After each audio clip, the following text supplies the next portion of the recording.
people. Be it a holiday or a business conference, Nyali Golf Residence is the right place for you.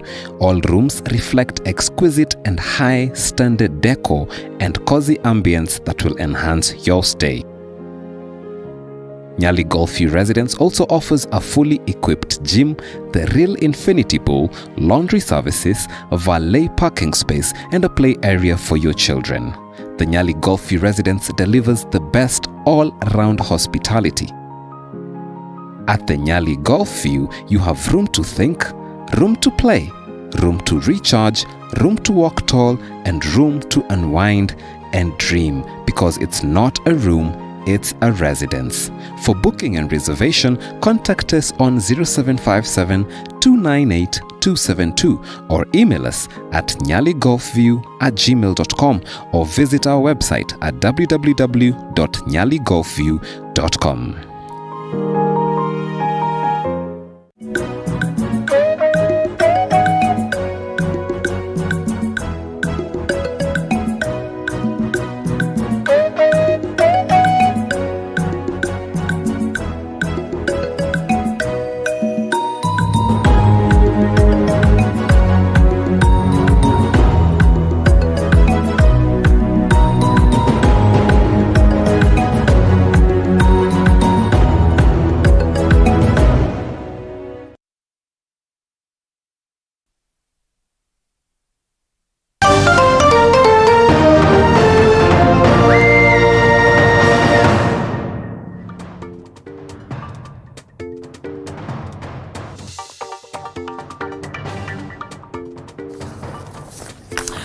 It's less than 9 months to the consequential 2022 polls, and the politics is on. From that of economy to climbing the mountain, what remains a headache, however, is the deputy question.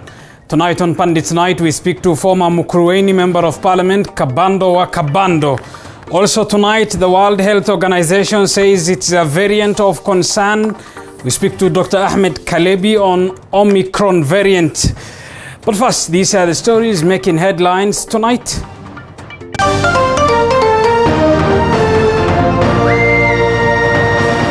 Tonight, High Court declines to suspend a 4-month jail term handed to DCI boss George KINOTI. Also tonight, autopsy report shows that journalist Gatonye Gadhara died from strangulation and blunt force trauma.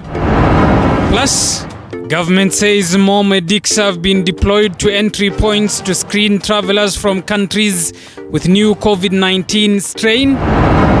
And FKF boss MWENDWA to be held until tomorrow pending ruling on his application not to be charged of graft. Nairobi court rules.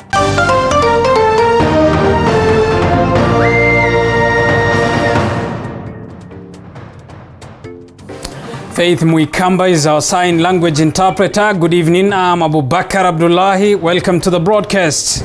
Now, 13 KAMITI maximum prison officers arrested and charged with aiding 3 terror convicts escape from lawful custody have been released on bail.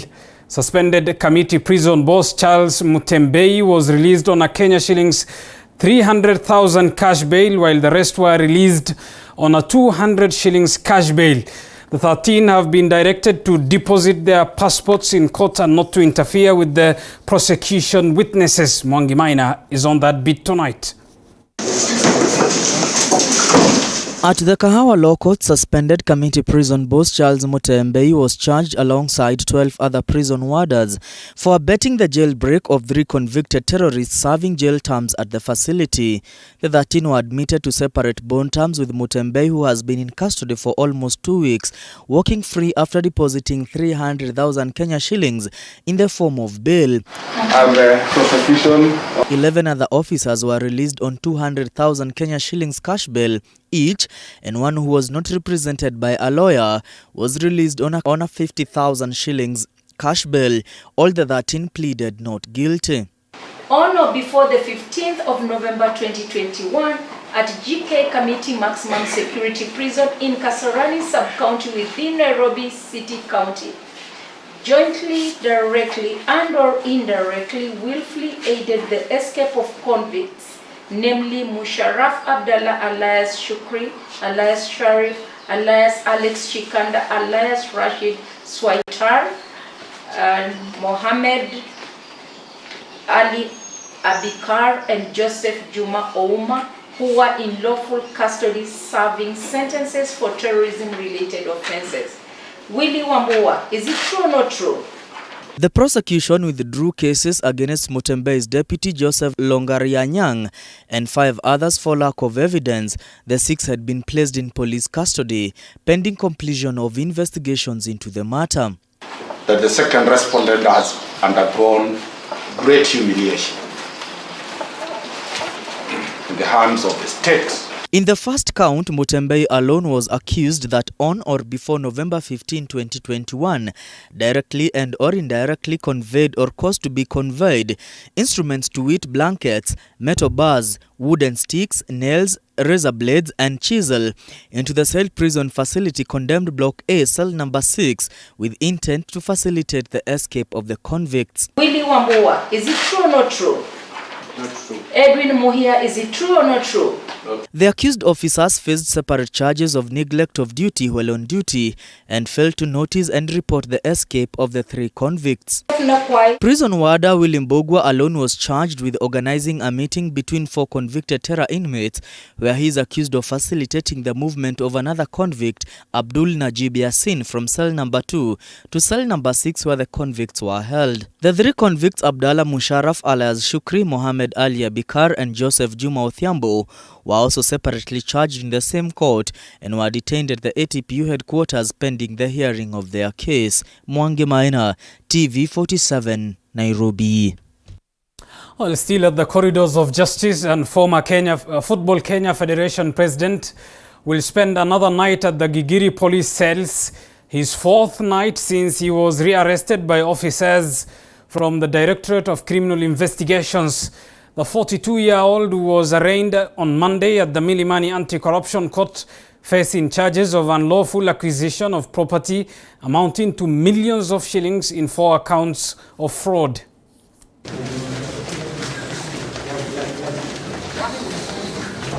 Milimani Senior Principal Magistrate Eunice Nyoto has detained FKF President Nick Mwendwa until tomorrow, November the 30th at 2 p.m, awaiting the ruling on whether he will be charged for fraudulent acquisition of FKF property worth 2.5 million shillings. So again, I will not comment on that. The defense, headed by former Losat of Kenya President Eric Mutua, is opposing the charge sheet, claiming the prosecution acted in bad faith. We urge the court to take into account that from Friday, Saturday, Sunday and still today, the suspect has been in custody. Mutua added that in a report of Mwendwa's nature, there is a requirement in the Sports Act that before the report is acted upon, the subject under investigation ought to be given a hearing and an opportunity to implement that report. We just hope that this is not yet another attempt to delay any possible order of release that the court may issue, given that now it's about 3. But in this case, the subject and the organization were never given an opportunity to implement the report. The Director of Public Prosecutions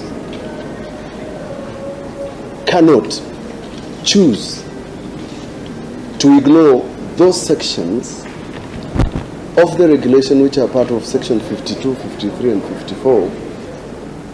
Your Honor, what you will be doing by admitting this charge is sanitizing an illegality.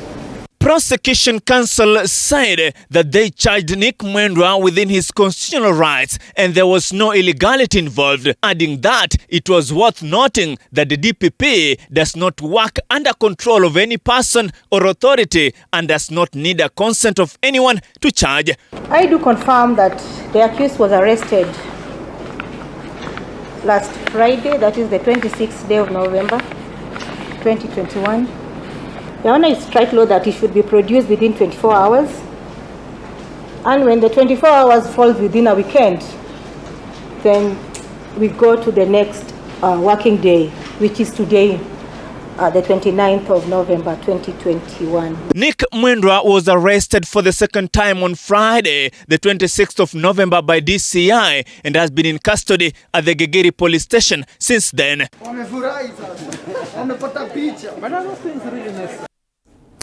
Elsewhere, High Court Judge Anthony Mrima has declined to suspend the 4-month prison sentence he imposed on DCI boss George Kinoti for contempt of court after he failed to release firearms belonging to businessman Jimmy Wanjigi. Kinoti, through his lawyer Cecil Miller, has asked the court to set aside the sentence on grounds that he was falsely enjoined in the case against since the firearms were not in his possession, but with the firearms licensing board. According to Justice Mrima, there is no evidence to show how the seized firearms were moved from DCI officers to the licensing board. Of the Director of Criminal Investigations. Those are the orders of this court. The law is the law, and the rule of law must be obeyed and applied by all. This government and its arms have a track record of not obeying court orders. Mahakama nayo lazima ijirestrain, iweze kujua kwamba saa zingine inaweza peana order, inaweza leta fujo.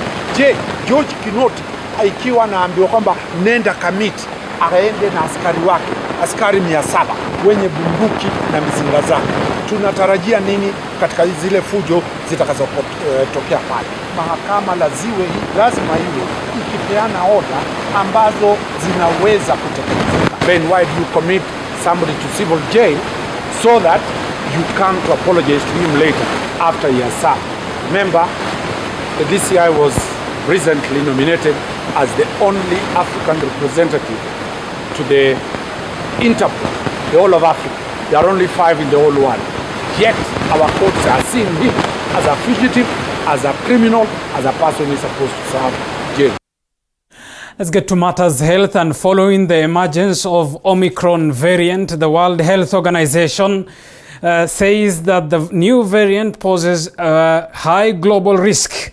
And as Elizabeth Atieno now reports, the Ministry of Health in the country has said that it will issue other containment measures tomorrow. The Ministry of Health has stated that more COVID-19 containment measures will be announced tomorrow during the National Emergency Response Committee meeting. We've heightened our surveillance activities, particularly at the ports of entry. Coming into Kenya, of course, there will be need for you to present a COVID-19 negative certificate.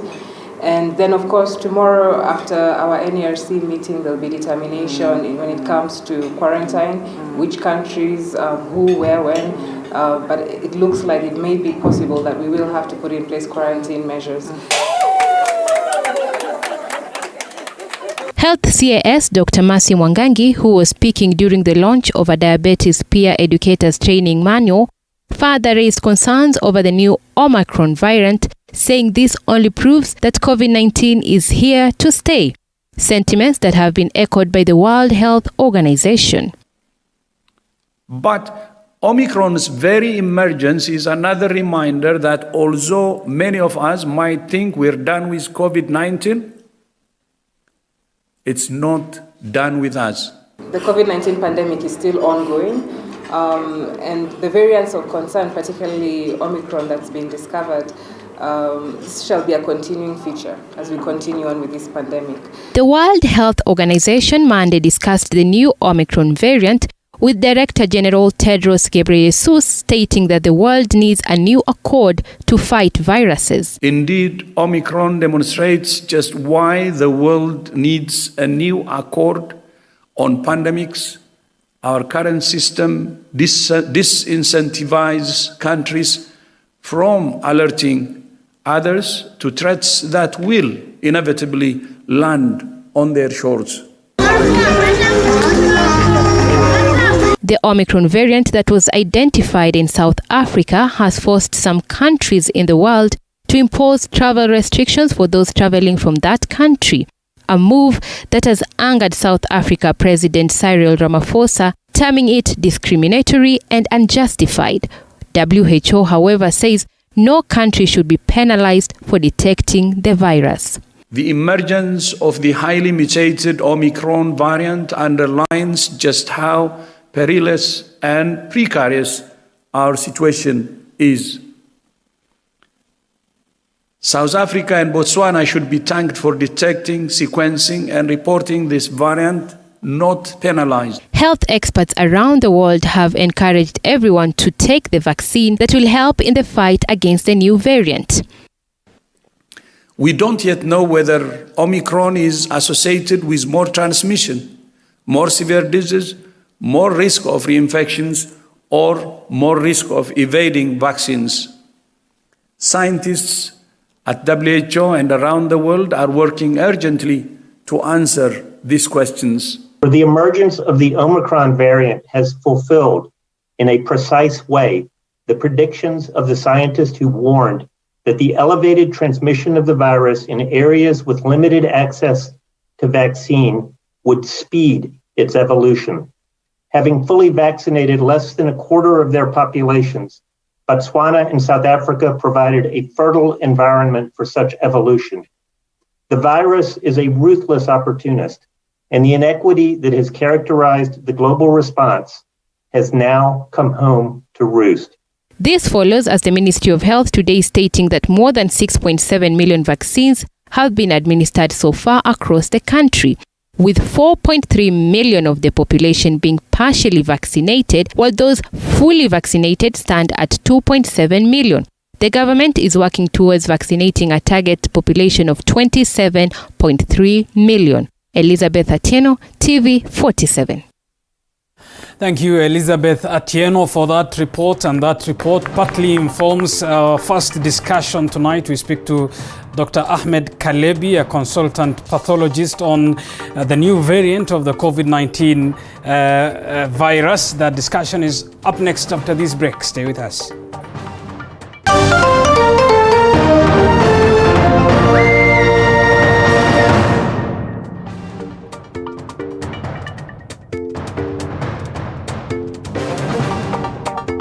You are watching TV 47, the home of untold stories. Sona moja imetengenezwa kwa njia spesheli ili kupambana na maumivu kwa haraka. Sona moja ina aspirin kama kiungo. Sona moja, kitulizo kamili. Maumivu yakizidi, pata ushauri wa daktari. Usiyakubalie maumivu ya misuli kukatiza ratiba yako. Kaluma Pain Balm ni dawa ya kusugua iliyotengenezwa kutoka kwa miche maalum ili kutuliza maumivu ya misuli. Kaluma Pain Balm. Shhh. Maumivu yakizidi, pata ushauri wa daktari. TV 47, the home of untold stories.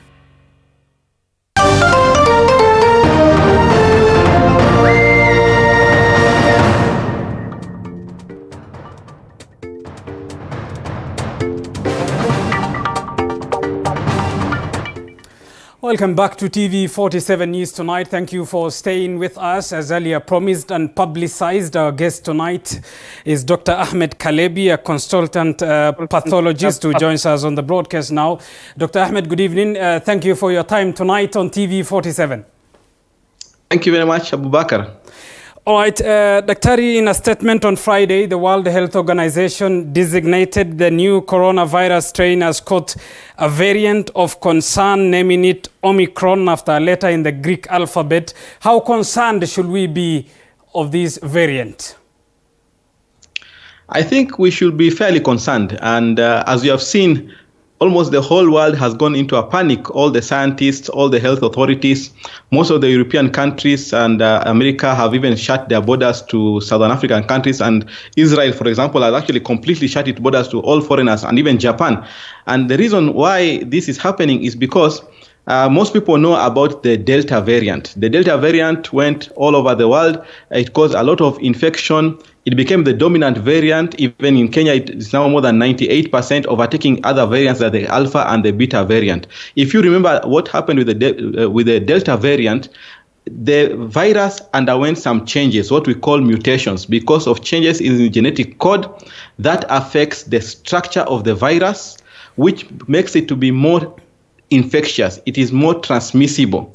Now, what we have seen with this Omicron variant, it's called Omicron because it's the 15th Greek letter alphabet in the Greek alphabet. And as you know, we had Delta, we had Gamma.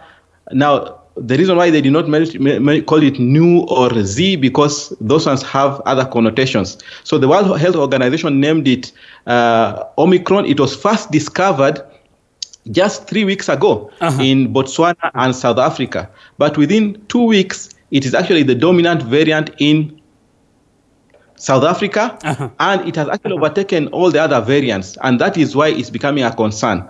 The reason why this particular variant has taken up so much interest is because it has more than 50 mutations, and 30 of those mutations are affecting the spike protein, what you usually see on the pictures of the coronavirus. Now, that spike protein is what determines the infectivity, but more importantly, the antibodies that fight this virus as a result of the vaccine, they target the spike protein. Now, if that spike protein has changed because of mutation, it means antibodies might not work, what we call immune escape. It also means it might end up causing reinfection of people who have been previously infected and they have immunity. So there's a lot of concern, particularly about how infectious it will be, and data seems to show that. All right, and Dr. when a variant is said to be more infectious than the previous variants, what scientifically does that mean? So it means that if today I got infected, God forbid, I will infect more people as a result of being infected in close proximity to them compared to other variants. So in other words, what you call the reproducibility rate. In other words, it's able to multiply, it has higher dose of infectivity, and it will infect more people than the others, yes. All right, and Dr. you have talked of the other variants that were of this novel coronavirus, this being the latest that was scientifically identified. Is this to suggest that as long as the virus lives, we are bound to experience more variant of a certain virus? Now, what actually happens with all viruses, even influenza, every year the viruses undergo mutations, because that's the natural thing for viruses. They undergo mutations as a way of adapting, trying to become more infectious. But the good thing is most mutations render the virus actually less harmful, less infectious. However, occasionally you get mutations that make the virus more harmful, more infectious, what we call more virulent, in other words, what cause more disease. And those are the ones that are called variants of interest or variants of concerns. When it's a variant of concern, it means it can infect more people, which means it can easily overwhelm the health system. It also means it might be able to cause more severe disease. We have not seen that yet with the Omicron, but we are worried about the high transmissibility and the high infectivity rate. And this variant is coming to the fore, Dr. at a time when there is the process of vaccination and vaccines, and we will briefly talk of that. But how effective are the vaccines said to be against this virus variant? So we know that, for example, the Delta variant has immune escape, but the Alpha and Beta variant had even a higher immune escape. In other words, it can easily cause infection even in somebody who has already been vaccinated. But the good thing is, as long as somebody is vaccinated and you have antibodies, generally what happens is that you will not become severely ill as someone who is not vaccinated, because somebody who is not vaccinated has no defense whatsoever. For somebody who is vaccinated, they develop antibodies in their blood, which means when they get exposed to the virus, the body is able to mount a quick immune response. Like soldiers in your system, they are alert. Now, with the Omicron variant, because of the mutations, there is a worry that the antibodies might not be as effective as against the original virus. We don't know exactly how much in terms of the immune escape it will have, but the indications so far are that it has immune escape, and that's why people are so worried. Because, for example, the 2 patients who are infected in Hong Kong, both of them were actually had been vaccinated with the Pfizer vaccine. So it might render some of these vaccines not as effective, but it doesn't mean that they'll be useless. The key thing and the key message to tell everybody is you really want to be vaccinated, because somebody who is vaccinated, regardless of the variant, they are better protected than somebody who is not vaccinated, because when you are not vaccinated, the virus can easily overwhelm your system, go to your lung, and you have seen majority of people who get hospitalized are those who are not vaccinated. It doesn't mean that if you are vaccinated, you will not get infected, you will not infect others. However, if you are vaccinated, the infection will be less, you are less likely to infect others, the period of your infection will be less, and the possibility of getting severely ill is much less, and the possibility of dying is almost negligible. All right, and we're having this discussion of vaccination and vaccines at a time when there is a vaccine inequality, Daktari. If this variant, therefore, means that people need to be vaccinated at least to be a step in one direction or one side, how does that communicate to the rest of the world that vaccinating everyone really now looks like the escape and the best way out, is it? So actually the interesting thing is, as we speak, we believe that the reason why we have this Omicron variant, particularly in Southern Africa, is because of lack of vaccination. This vaccine inequality, vaccine inequity, because what happened with the discovery of the vaccines, all the high-income countries, the rich countries, they hoarded the vaccines. Countries like Kenya, countries in Africa want the vaccine, but you cannot even access the vaccine even if you had the money.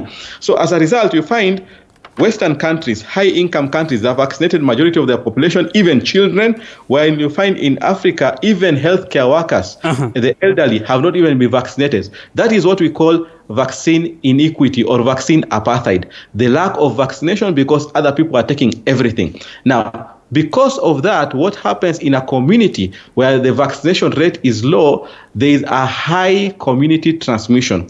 And if the infection goes to people who have low immunity, it means the multiplication of the virus inside them is prolonged, and that's how mutation happens. So it's actually postulated and theorized that this Omicron variant must have happened in somebody who had low immunity, maybe somebody who had HIV or cancer or somebody like that with low immunity, and the virus was able to multiply and get all these many mutations.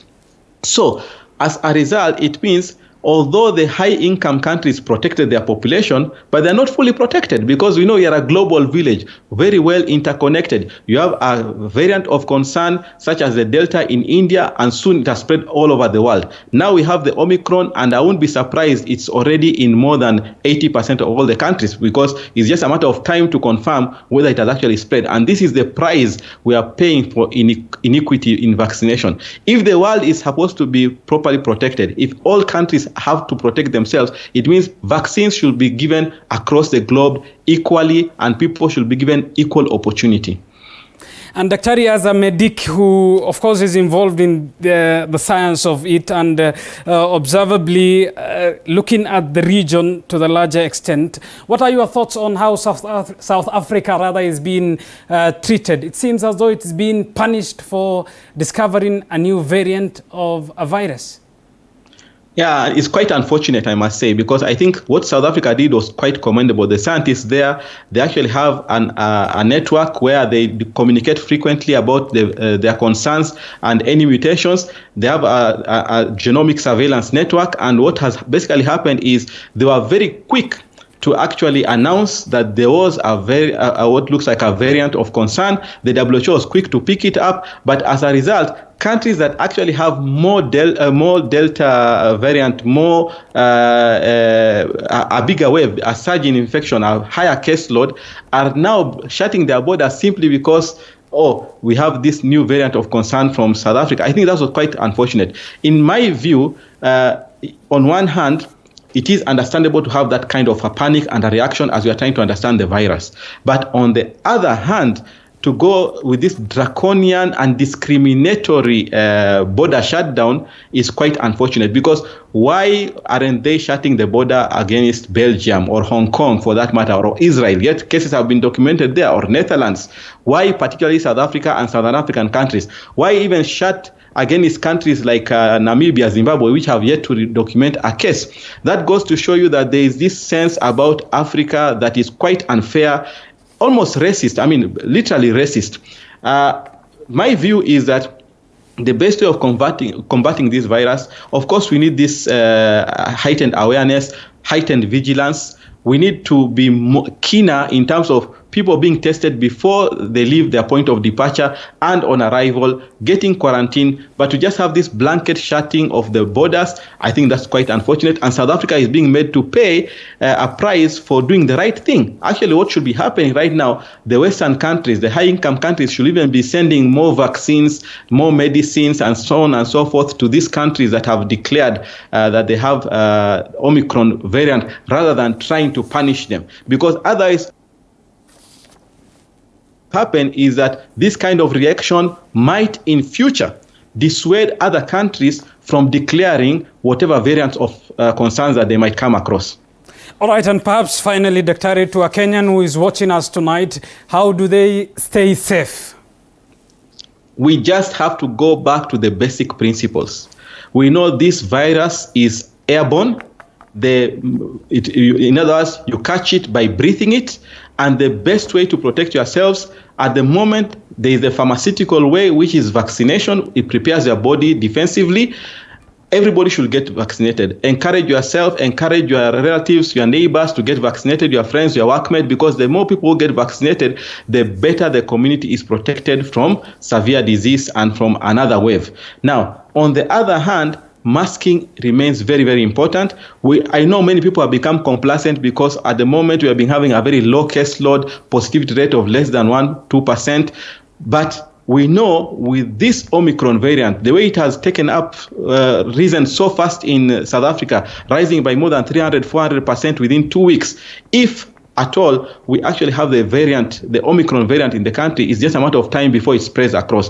This is a time for people to put on back their masks, particularly if you are indoors, particularly in closed spaces, if you are in church, in the mosque, if you have gone for a wedding, if you are with people at work, put on a mask. If you are outside in crowded spaces, put on a mask. And I think it is important for everybody, particularly the political class and the leaders, to remind people about wearing masks. Perhaps within a very short time, we might require to go back to social distancing and limiting crowding in indoor spaces. But at this particular point, individual responsibility requires you to wear a mask, wash your hands as frequently as you can, clean, sanitize, because that also reduces the infection. And most importantly, please get vaccinated. And I think it will be important that for those people who got vaccinated more than 6 months ago, particularly the healthcare workers and the elderly, that booster doses should be considered for them, because we have seen that vaccination after 6 months, the immunity goes down, and it is high time to get booster doses for these people who are vaccinated more than 6 months ago. All right, Dr. Ahmed Kalebi, thank you for your time tonight on TV47. It's a pleasure. All right, Dr. Ahmed Kalebi is a consultant pathologist. We were talking of the new COVID-19 variant, Omicron. In a statement on Friday, remember, the World Health Organization designated this as a variant of concern. Time for us to take a short break here on TV47 News Tonight. Stay with us. We still have a lot lined up for you.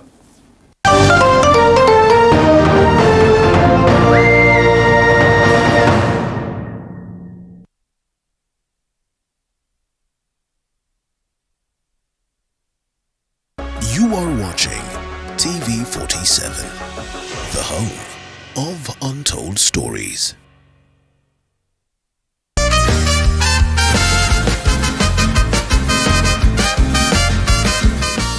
Makini Herbal Clinic inaendelea kuwapa tabasamu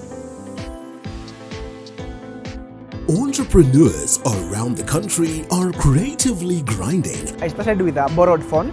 A borrowed phone? Yeah, that could last 2 hours with charge. We just have to do quality work for them. To make their mark in an unpredictable market. It was now going on a sales venture, looking for stockists, door to door. On the grind, we bring you their stories so you can tell yours. Every Monday at 7:30 p.m.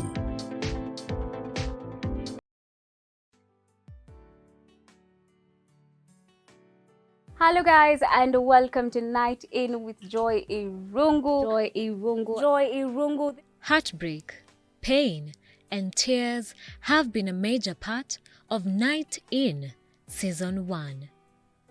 We thank you for being with us on this journey, and for this upcoming season, we will bring you more empowering stories that not everyone is talking about. This is the only show where we keep it authentic. We share our lifetime experiences, and you know what? Tell every person that you can turn your pain into power. Join Joy Irungu on Night In as we take the brave step of sharing.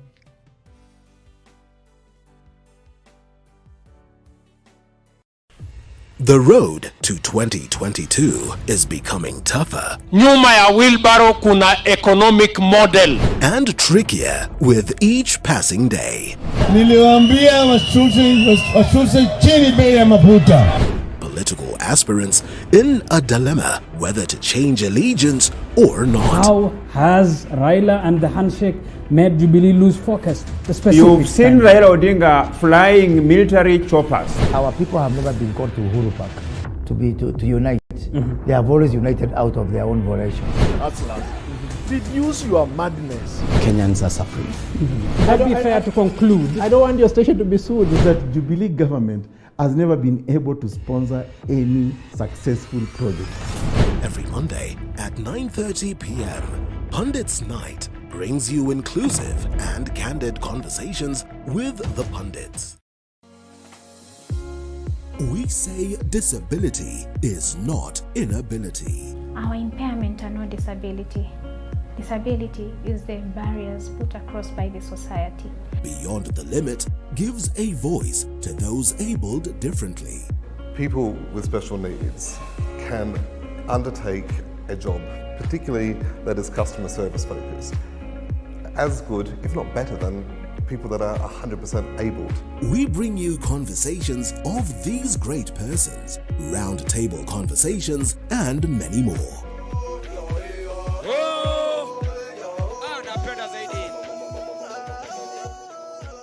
Every Saturday at 7:30 p.m.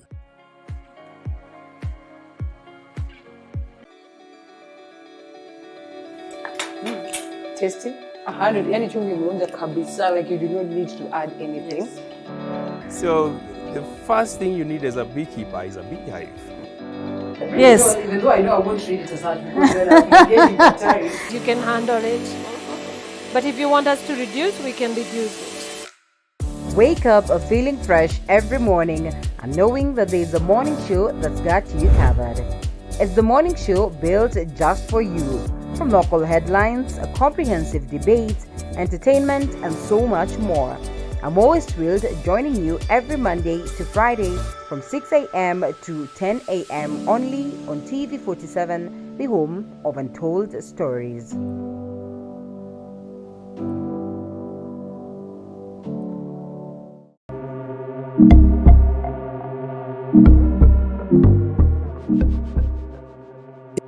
Kilimo Diaries is not your one-stop show.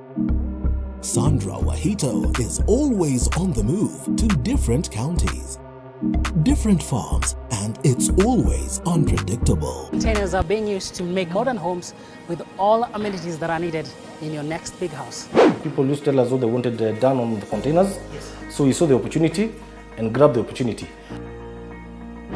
We only used to do the basic conversion and fabrication, but now we've embraced technology. We're making it more habitable. TV47, the home of untold stories.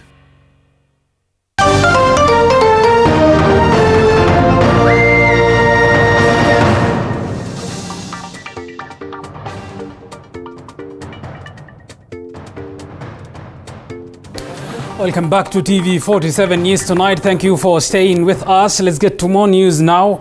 And an autopsy report has now shown that journalist Gatonye Gathara died of strangulation using a belt and a laptop charger cable. The autopsy was conducted today as Willie Dennis Njiru now reports from Naivasha.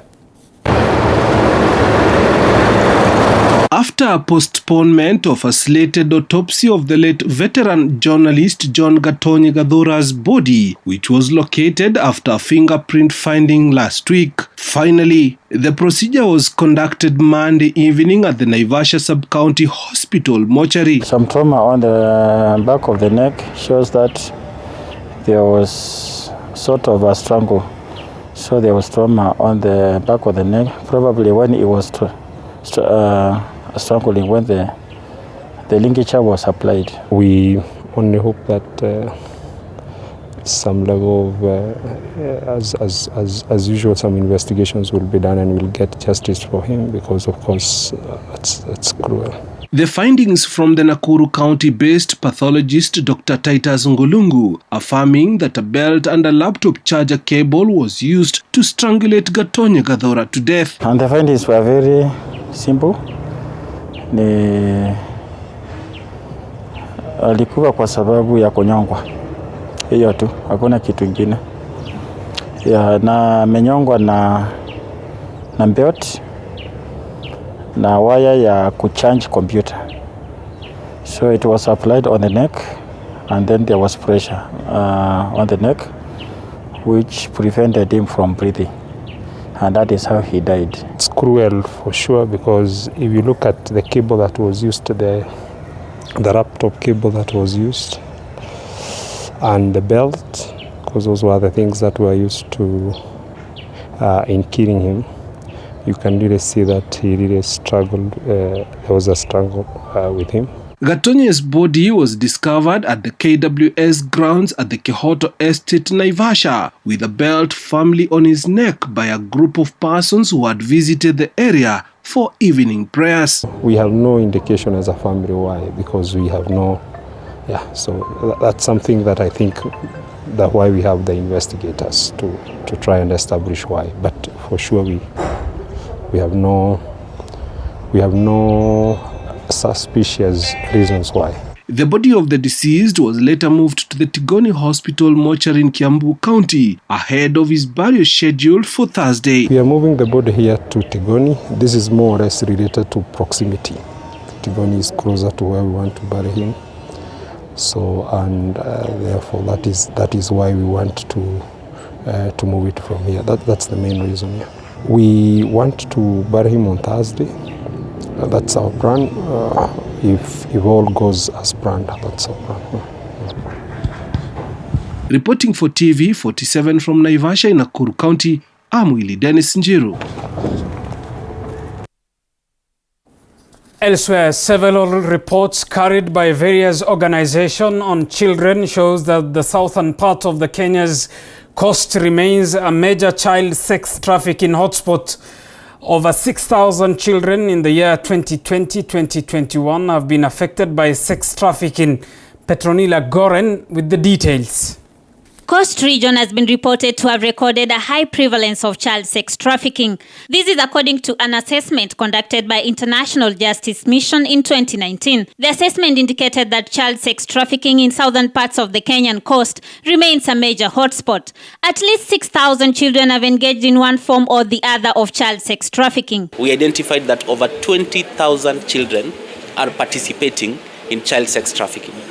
And this varies from issues to do with the child prostitution, children out in the streets, soliciting as sex workers, issues of parents who are engaging their children in sexual activities. Unlike other parts of the country, the cases in the coast region are attributed to several challenges, including tourists that take advantage of children being a tourist destination zone. This is informed mainly by the tourist dynamics out here, as well as the poverty levels in the communities and the illiteracy levels that associate with this region. Despite the judiciary saying that it has revamped ways of dealing with children offense cases, the victims are still faulting the judiciary system for laxity in addressing the cases urgently. As a judiciary, there also been a very, very intentional approach towards dealing with children matters, where we have maximum or quite good, I would say, considerable resources allocated towards expediting juvenile justice. Kitu kinachonikera roho ni mambo ya koti. Tunalia na koti. Ushahidi wa daktari huko, ushahidi wa polisi, na shangaa wanataka ushahidi gani koti? Jaji anaweka kesi miaka 2-3.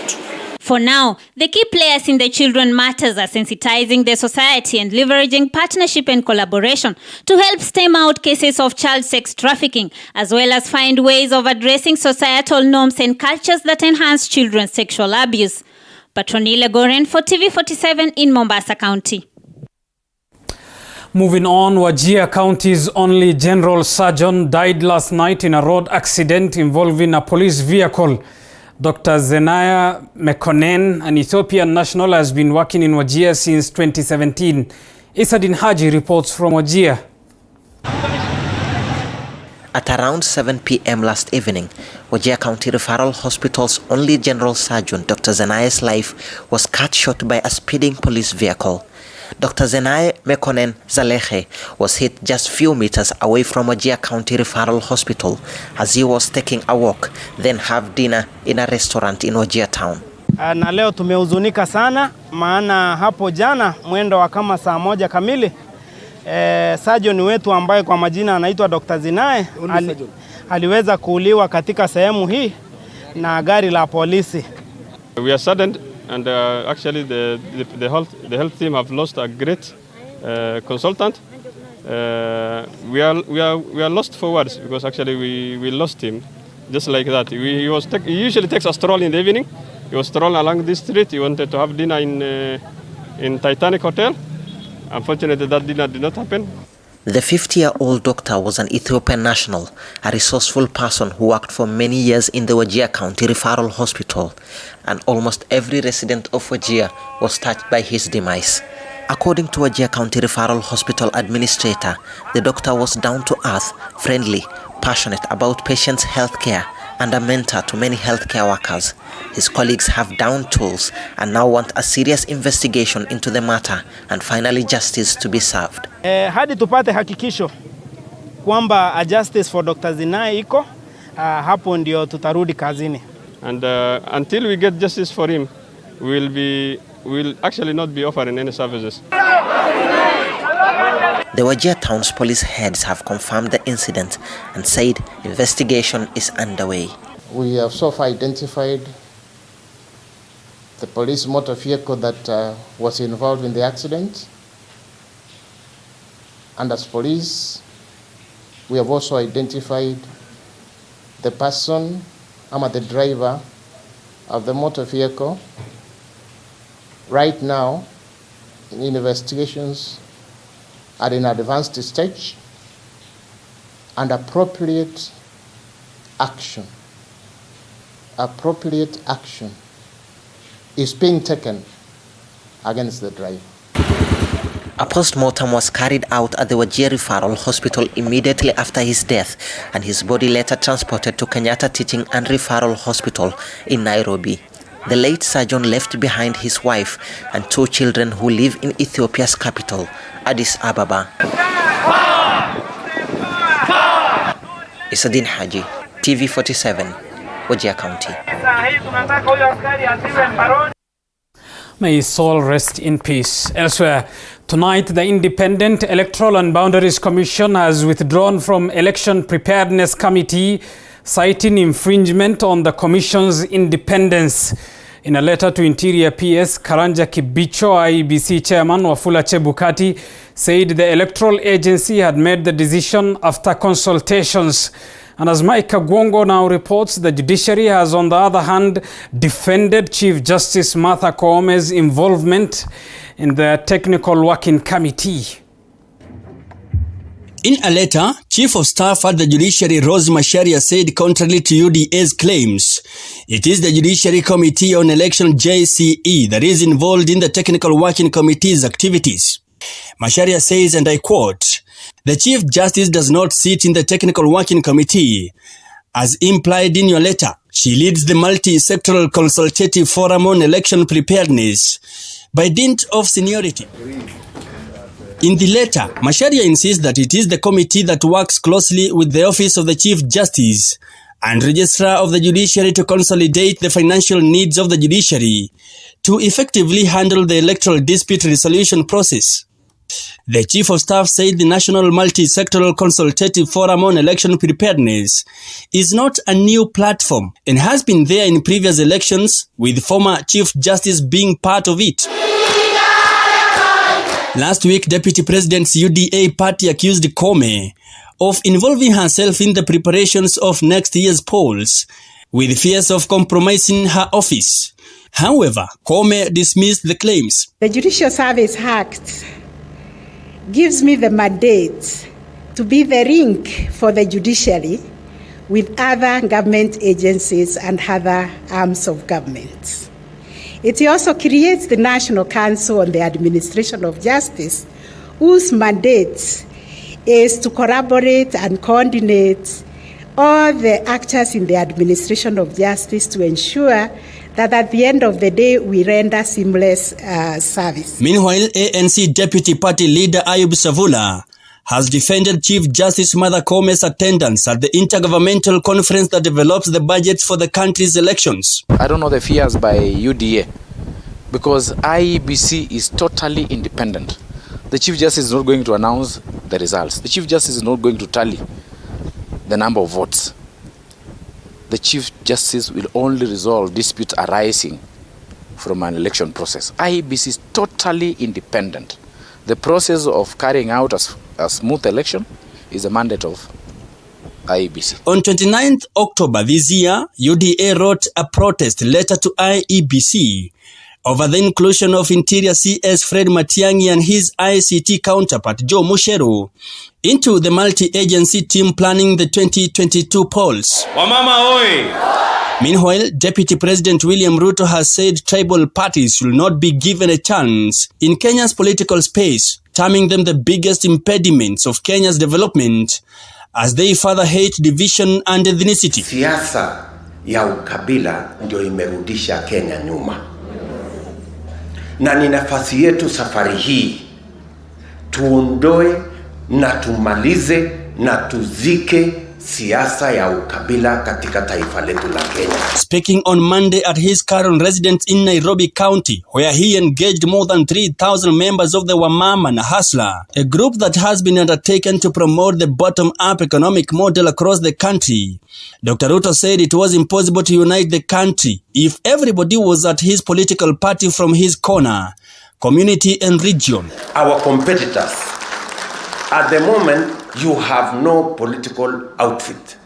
Everybody has his own political party from his corner, from his community, from his region.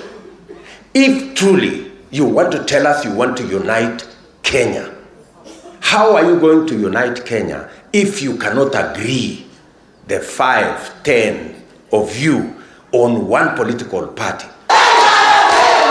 Leaders present included Kirinyaga Governor Anne Waiguru, MPs Jane Kihara, Millicent Omanga, Isaac Mwaura, Patrick Wainaina and George Theuri. Mike Kagwongo, TV 47.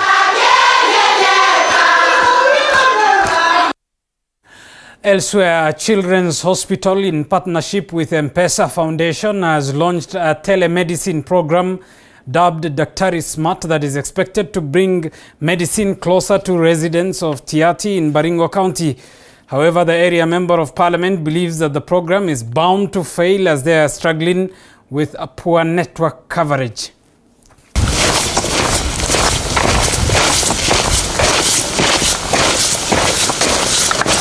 We are in Tiati, a remote place in Baringo County.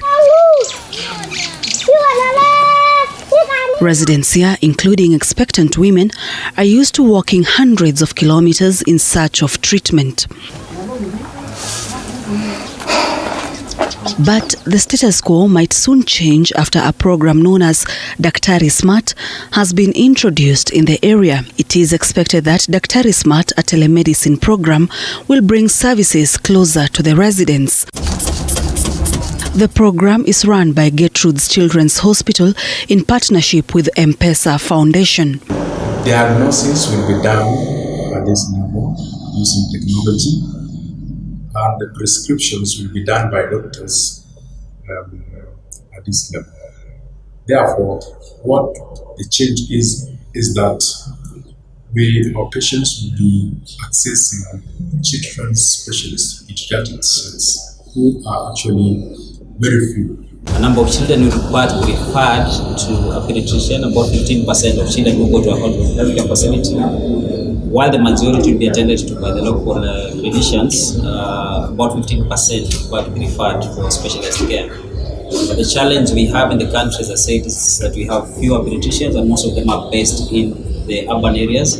So if you have a child who has a more complicated program that requires to be referred, they'll have to travel many kilometers outside this location and outside many counties actually. About half of the counties in this country do not have a single pediatrician. So they'll have to travel out of the counties to the major towns or the major cities, and Nairobi being one of those, to get specialized care. So this program aims to reduce the requirement for those children to travel very far to get specialized care, and also to improve how quickly a diagnosis can be made of those complicated problems. Some leaders in the county are hopeful that Daktari Smart will be a game changer in providing treatment to residents of Baringo. It is geared towards improving the health care of the children in the rural setups, such as Baringo. And as it has been explained to all of us, that specialists are few. Here in Baringo, we are only one, and we employed another person last year, and they are based in Ravine and Kebarlet. Those are the physicians. There are only two, so we lack specialists. With this kind of approach, I want to believe that even now, those of them that are in the rural will get the best services. Why we mapped and we mapped this region is that we have a number of health facilities that are in the rural setups. So transportation is a challenge. Even finance is a challenge. As you all might appreciate, the situation here is that economically we are still challenged. However, there are leaders who believe that the telemedicine program is bound to fail because of poor network. We have more basic problems in this county in terms of for instance, if we begin with the matter of connectivity, how many dispensaries or hospitals can we have telemedicine in Tiati? Forget the entire county. Let's begin with even Tiati only. I'm not a pessimist, but I'm just stating it as it is. That it's a lofty idea, but we have major basic problems. To begin with, connectivity. Two, there is a major problem in terms of personnel. We do not have medical personnel.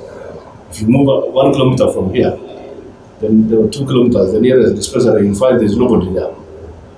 There is no medicine. Daktari Smart has a target of reaching over 32,000 children in the next 3 years who are from areas that lack enough medical personnel. What's the name of our patient? Sharon Church. Baria Sharon. Hello. Hello. Sharon Baranga, TV 47. I can see Quite a story there. Thank you, our senior reporter Sharon Baranga, for that report. Time for us to take another short break here on TV 47 News Tonight. When we come back from the break, we will delve deeper into the world of sports. Stay with us.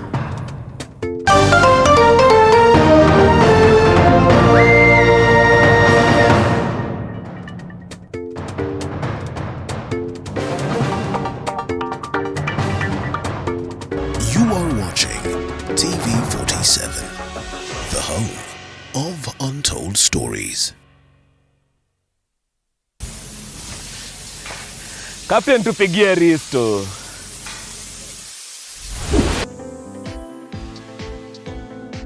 Entrepreneurs around the country are creatively grinding. I started with a borrowed phone. A borrowed phone? Yeah, that could last 2 hours with charge. We just have to do quality work for them. To make their mark in an unpredictable market. It was now going on a sales venture, looking for stockists door to door. On the grind, we bring you their stories so you can tell yours. Every Monday at 7:30 p.m. Men are known to be the pillars we're rising up together. Say your point. You need an alpha male now to come and help you and your girl. Ameongea zero. And women, they are the cornerstone that hold the pillars.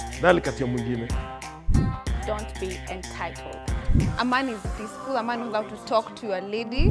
This November, the Men's Conference brings a cocktail of diverse ladies to weigh in on various matters. Something I'd love more to see is men being able to exist as themselves. Tune in every Wednesday at 10 p.m.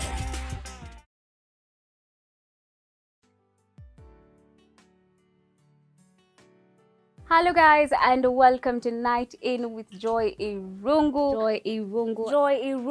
Heartbreak, pain, and tears have been a major part of Night In Season 1.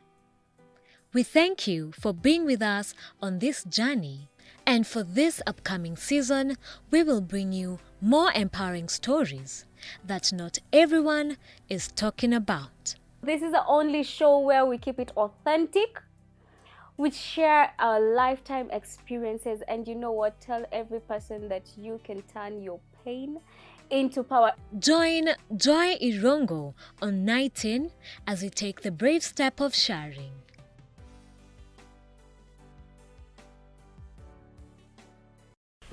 The road to 2022 is becoming tougher. Nyuma ya wheelbarrow kuna economic model. And trickier with each passing day.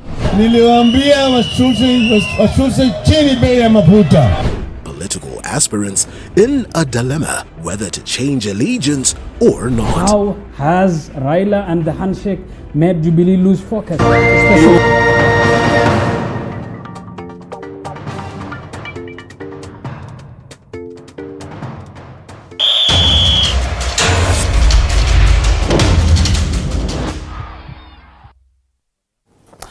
Welcome back. Let's get to the world of sports now. And athletes in the Mount Elgon region have voiced the need for proper training facilities in the region, a situation that has affected their preparations for various competitions. The athletes revealed that they have been forced to travel to other regions in search of training facilities, with some now threatening to decamp to Uganda if the situation is not addressed. They were speaking on Monday during the Athletic Kenya Forum of Consultative Fora with athletic stakeholders in the Mount Elgon region to identify and resolve issues affecting the industry.